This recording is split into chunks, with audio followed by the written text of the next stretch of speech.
মাঠের মাঝে পুঁতে রাখা হয়েছে লাল গামছে মোড়ানো আস্ত কলা গাছ। এর গোড়ায় মাটির ঘটিতে রাখা আমের পাতা ও পানি, আর পাশেই আরেকটি বাটিতে মন্ত্র পড়া দুধকলা। ঘটির পানিতে হাত ভেজানোর পর মাটিতে হাত রেখে মন্ত্র পড়া শুরু করেন খেলোয়াড়রা। এই খেলাটির নাম তন্ত্রে মন্ত্রে পাতা খেলা। শুক্রবার গ্রাম বাংলার এমন ঐতিহ্যবাহী খেলার আয়োজন করা হয় নওগাঁ সদর উপজেলার লখাইজানি গ্রামের মাঠে। এলাকাবাসীদের আনন্দ দিতে এমন ব্যতিক্রমী খেলার আয়োজন করে স্থানীয় সামাজিক সংগঠন ২১শে পরিষদ। হারিয়ে যাওয়া গ্রাম বাংলার এই খেলা ফিরিয়ে আনার দাবি এলাকাবাসীর।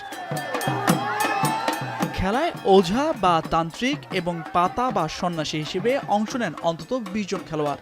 বাদ্যের তালে তালে সন্ন্যাসীরা শারীরিক কসরত প্রদর্শন শুরু করেন। মন্ত্রে মুগ্ধ হয়ে কেউ কেউ আবার লাফিয়ে কলা গাছে ওঠার চেষ্টা করেন, কেউ বা সাপের মতো ফনা তুলে কলা গাছে আঘাত করেন। এভাবে প্রায় ১.৫ ঘন্টার চেষ্টায় মুগ্ধ হয়ে সন্ন্যাসীরা কলা গাছটি ভেঙে ফেলেন। এভাবে শেষ হয় পাতা খেলা। যখন গাছটা ভেঙে পড়ে যায় মাইকপুরের আজানের আগ মুহূর্তে, তখন আমরা মেলাটা শেষ করে দিই। আমরা কালের বিবর্তন হারিয়ে গেলেও এই পাতা খেলা যেন প্রতি বছর চলে, এই উদ্দেশ্যে আমাদের এই আয়োজন। হারিয়ে যাওয়া ঐতিহ্যবাহী গ্রাম বাংলার এই পাতা খেলা দেখে উচ্ছ্বসিত এলাকাবাসী।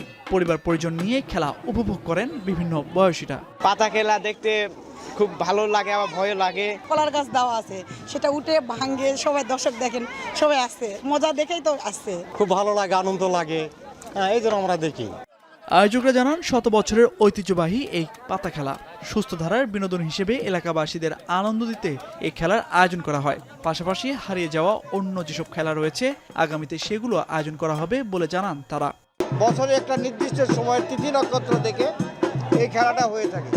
সেদিক থেকে গ্রামের সাধারণ মানুষকে একটা অকৃত্রিম আনন্দ দেওয়ার জন্য এই পাতা খেলা নিঃসন্দেহে একটি ভালো উদ্যোগ। মনকে সুস্থ রাখা, মনকে চাঙ্গা রাখা, এই কাজগুলো কিন্তু এই খেলাগুলোর মধ্যে দিয়ে হয়। এই খেলাগুলো হারিয়ে যাচ্ছে, সেই হারিয়ে যাওয়া খেলা আমরা তুলে ধরার জন্য ২১শে পরিষদ থেকে এ ধরনের আয়োজন আমরা করে থাকি। সুস্থ ধারার গ্রামীণ এসব খেলার মাধ্যমে ধর্ম বর্ণ নির্বিশেষে সম্প্রীতির বন্ধন অটুট থাকবে, এমন প্রত্যাশা স্থানীয়দের। এখন নওগাঁ। শিয়া বাটার, অ্যালোভেরা ও ভিটামিন ই সমৃদ্ধ লিলি বিউটি সোপ।